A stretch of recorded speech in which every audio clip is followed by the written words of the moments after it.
নিজের কাছে অনুপস্থিত জিনিসটাই কিন্তু একটা সময় আপনার মূল শক্তি হিসেবে আপনাকে সফলতার পথে এগিয়ে নিয়ে যাবে। বন্ধুরা, এই অসাধারণ প্রসঙ্গটাকে কেন্দ্র করে আজকে আমি আপনাদের সুন্দর একটি গল্প শোনাবো। চ্যানেলে নতুন হলে সাবস্ক্রাইব করতে ভুলবেন না এবং অবশ্যই গল্পটি ভালো লাগলে একটা লাইক আশা করব। জাপানের একজন বিখ্যাত ক্যারাটে মাস্টার ছিলেন ওকায়ো। ওনার একটি বৈশিষ্ট্য ছিল যে ওনার বাম দিকের হাতটা ছিল না। এটা ওনার বৈশিষ্ট্য হিসেবে বলা হলো কারণ বাম হাতটা না থাকা সত্ত্বেও তিনি একজন ক্যারাটে মাস্টার হয়ে উঠতে পেরেছিলেন। খুব ছোটবেলায় একটা দুর্ঘটনায় ওকায়ো নিজের বাম দিকের হাতটি হারিয়ে ফেলেন, কিন্তু ছোটবেলা থেকেই ওনার ভীষণ স্বপ্ন ছিল যে উনি ক্যারাটে শিখবেন এবং এই ক্যারাটেতে একদিন খুব নাম করবেন। ছেলেবেলাতে ওনার যখন বাম দিকের হাতটা দুর্ঘটনায় চলে যায়, তখন ক্যারাটে শেখার এবং ক্যারাটেতে পারদর্শী হয়ে ওঠার জেদটা ওনার মনে আরও বেশি করে চেপে বসেছিল। ওনার সাথে জীবনে এত বড় একটা দুর্ঘটনা ঘটে যাওয়ার পরে তিনি সবসময় এটাই ভাবতেন যে ওনাকে ক্যারাটে শিখতেই হবে এবং যে করেই হোক এই বিষয়টাকে কেন্দ্র করে দুনিয়াতে নিজের নামের খ্যাতি অর্জন করতেই হবে। একটা হাত বাদ চলে যাওয়ার পরে ওকায়ো কখনো এটা ভাবেননি যে একটা হাত তার জীবন থেকে চলে যাওয়ায় তিনি আর কিচ্ছু কোনোদিন করে উঠতে পারবেন না। বরং এই একটা হাত না থাকার সুবিধা ওঠানোর জন্য ওকায়ো জীবনে বড় কিছু করতে চেয়েছিল। এই নিয়ে ওকায়ো নিজের মা বাবার সাথে কথা বলেন এবং বেশ জোরপূর্বক তিনি ছোটবেলাতে একটি মার্শাল আর্ট ক্লাসে ভর্তি হন। সেখানে যাওয়ার পর সেখানকার যিনি শিক্ষক ছিলেন তিনি ওকায়োকে দেখে ভীষণ অবাক হয়ে যান এবং চিন্তা করতে থাকেন যে এই ছেলেকে তিনি ক্যারাটে শেখাবেন কিভাবে। এই নিয়ে বেশ কিছুক্ষণ চিন্তিত হয়ে থাকার পর তিনি ওকায়োর সামনে দাঁড়িয়ে থাকা ওনার মা বাবাকে বলেই দিলেন যে ওনার পক্ষে সম্ভব নয় ওনাদের ছেলেকে ক্যারাটে শেখানো। এই কথাটা শুনে সেই ছোট্ট ছেলে ওকায়োর ভীষণ অভিমান হলো ওনার সেই শিক্ষকের উপর এবং উনিও জেদ করে ওনার সেই শিক্ষককে বলেই ফেললেন যে আমি আমার স্বপ্ন অর্থাৎ ক্যারাটে মাস্টার হওয়ার স্বপ্ন পূরণ করবই, আর আমার এই স্বপ্ন পূরণের জন্য সাহায্য করবেন আপনি। একজন শিক্ষক হয়ে আপনি আমাকে কিভাবে ক্যারাটে শেখাবেন সেটা সম্পূর্ণভাবে আপনার উপর নির্ভর করছে। ওইটুকু ছেলের এই ধরনের কথা শুনে সেই ক্যারাটে শিক্ষকের মনেও একটি জেদের আবির্ভাব হলো যে এই ছেলেকে তিনিই তৈরি করবেন। কাজেই ওকায়োর মা বাবাকে সেই শিক্ষক আবারও বলে দিলেন ওকায়োকে তিনি ক্যারাটে শেখাবেন। এই কথাটি শুনে ওকায়োর মা বাবার সাথে সাথে ওকায়ো ভীষণ খুশি হলো। পরের দিন থেকে শুরু হলো ওকায়োর ক্যারাটে ক্লাস। একসঙ্গে 40 জন ছাত্রকে নিয়ে সেই শিক্ষক ক্যারাটে শেখাতেন এবং সেই 40 জন ছাত্রের মধ্যে শুধুমাত্র ওকায়োকেই তিনি একটি নতুনত্ব কৌশলে কিক মারা শেখালেন। বাকিদেরও শিখিয়েছিলেন ঠিকই, কিন্তু ওকায়োকে শুধুমাত্র সেই কিক মারাটাই শিখিয়েছিলেন এবং সবার প্রথমেই ওকায়োকে সেটা শিখিয়ে দিয়েছিলেন। বাকিদের তিনি আরও অনেক রকমের কলা কৌশল শেখাতেন যেগুলোর একটাও ওকায়োকে তিনি শেখাতেন না। ওকায়ো ওখানে থেকে এগুলো সব নিজের চোখে দেখতেন যে ওনার শিক্ষক ওনার চোখের সামনে অন্যান্য ছাত্রদের অনেক রকমের কলা কৌশল শিখিয়ে পারদর্শী করে তুলছেন, কিন্তু ওকায়োকে শুধুমাত্র একটি কিক মারাই শিখিয়ে চলেছেন। প্রতিদিন এই জিনিসটা লক্ষ্য করতে করতে একদিন নিজেকে আর আটকে রাখতে না পেরে ওকায়ো তার ক্যারাটে শিক্ষককে বলেই ফেললেন, এটা কিন্তু আপনি আমার সাথে গুরুতর অন্যায় করছেন। আপনি আমার সাথে আমার অন্যান্য সহশিক্ষণীয়দের অন্যান্য নানান রকমের কলা কৌশল প্রতিনিয়ত শিখিয়ে চলেছেন, অথচ ওদের সকলের সামনেই আমাকে শুধুমাত্র একটি কিক মারা শিখে যেতে বলছেন। এই কথাটা শুনে সেই শিক্ষক তখন ওকায়োকে বললেন, তোমার যদি আমার কাছে ক্যারাটে শিখতে হয় তাহলে চুপচাপ এই কিক মারাটাই বারবার করে প্র্যাকটিস করতে থাকো, আর না হলে তোমার দরজা খোলা আছে, তুমি আসতে পারো। সেই শিক্ষকের এই ধরনের কঠিন কথাবার্তা শুনে ওকায়ো আর কিছু বললেন না সেই মুহূর্তে।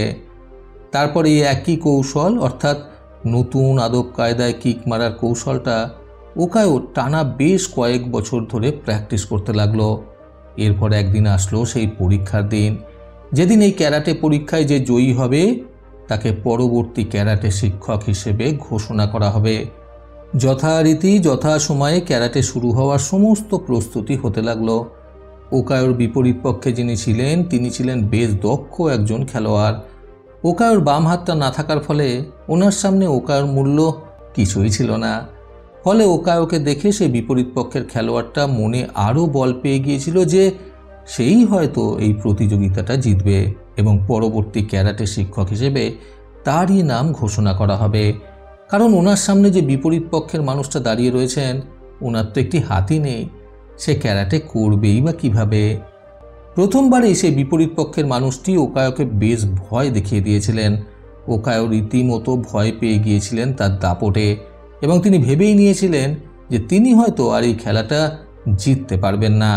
সেই খেলায় যে রেফারি ছিলেন তিনি ধরেই নিয়েছিলেন যে এবারে খেলাটা এখানেই শেষ করে দিতে হবে এবং সেই বিপরীত পক্ষের মানুষটিকেই জয়ী হিসেবে ঘোষণা করতে হবে।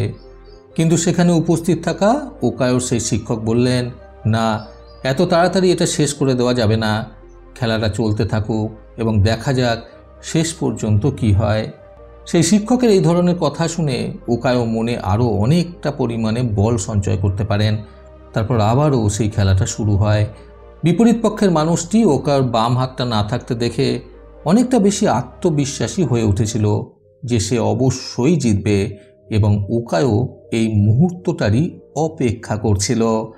ওভার কনফিডেন্ট হয়ে যখন সেই বিপরীত পক্ষের মানুষটা খেলাটাকে খুব হালকাভাবে নিয়ে নিল, ঠিক সেই মুহূর্তেই ওকায়ো এতদিন ধরে শিখে আসা সেই কিকটার সৎ উপয়োগ করলো যথাসময় এবং যথা জায়গায়। বিপরীত পক্ষের মানুষটা আচমকাই সেই কিকের আঘাতে ম্যাচটা সম্পূর্ণভাবে হেরে গেলেন এবং ওকায়ো পরবর্তী ক্যারাটে শিক্ষক হিসেবে জয়ী হয়ে উঠলেন। খেলাটা জিতে যাওয়ার পর এবং ক্যারাটের শিক্ষক হয়ে যাওয়ার পর কৌতূহলবশত একদিন ওকায়ো নিজের সেই পুরানো শিক্ষককে জিজ্ঞাসা করেই বসলেন যে সামান্য এই একটি কিকের মাধ্যমে সেই খেলাটা কিভাবে জিতে গেল।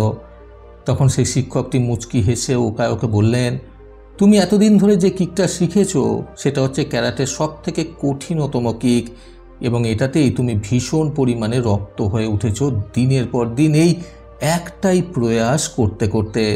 আর দ্বিতীয়ত এই খেলার নিয়ম আছে, বিপরীত পক্ষে মানুষটার বাম দিকের হাতের সাহায্যে ধরে মাটিতে লুটিয়ে দিতে হয়।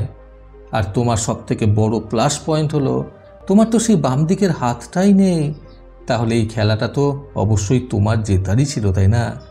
এই ঘটনার পর ওকায়ো খুব ভালো মতো বুঝে গিয়েছিলেন যে ওনার কাছে না থাকা ওনার মূল্যবান জিনিসটাই আজকে ওনার সফলতার মূল চাবিকাঠি হয়ে উঠল। ওকায়ো যদি চাইতো তাহলে তার সেই বাম হাতটা না থাকার জন্য সে জীবনে কিছু নাই করতে পারত, কিন্তু তার মনে একটা জেদ ছিল ক্যারাটে শেখার এবং ক্যারাটের মাধ্যমে জীবনে উঠে দাঁড়ানোর। ফলে সে নিজের ইচ্ছা শক্তিকে কাজে লাগিয়ে নিজের স্বপ্ন পূরণ করেছে এবং এই স্বপ্ন পূরণের পথে ওনার জীবনে মূল ভূমিকা পালন করেছেন ওনার একমাত্র শিক্ষাগুরু, যিনি নিজের প্রচেষ্টায় ওকায়োকে সামান্য হাত কাটা একটি মানুষ থেকে একজন ক্যারাটে শিক্ষক বানিয়ে দিলেন। বন্ধুরা, দুর্বলতাকে নিজের অস্ত্র করতে আজকের এই সুন্দর গল্প থেকে শিক্ষণীয় তিনটি কথা সর্বদা মনে রাখুন। প্রথমত, মানুষের মধ্যে থাকা প্রবল ইচ্ছা শক্তি মানুষকে অনেক উঁচুতে পৌঁছাতে সাহায্য করে। দ্বিতীয়ত, আমাদের মধ্যে যে সব কিছুর অভাব রয়েছে আমরা চাইলেই কিন্তু সেই অভাবগুলোর মধ্যে থেকেও অনন্য কিছু করে দেখাতে পারি। তৃতীয়ত, আমরা আমাদের জীবনে না পাওয়া জিনিসগুলোকে নিয়ে এতটাই বেশি ভাবুক হয়ে পড়ি যে আমাদের জীবনে পাওয়া জিনিসগুলো নিয়ে ভাবতেই আমরা ভুলে যাই।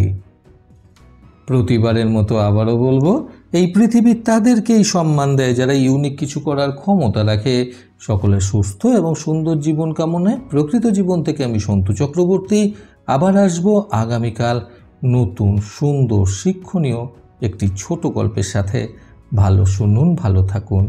ধন্যবাদ।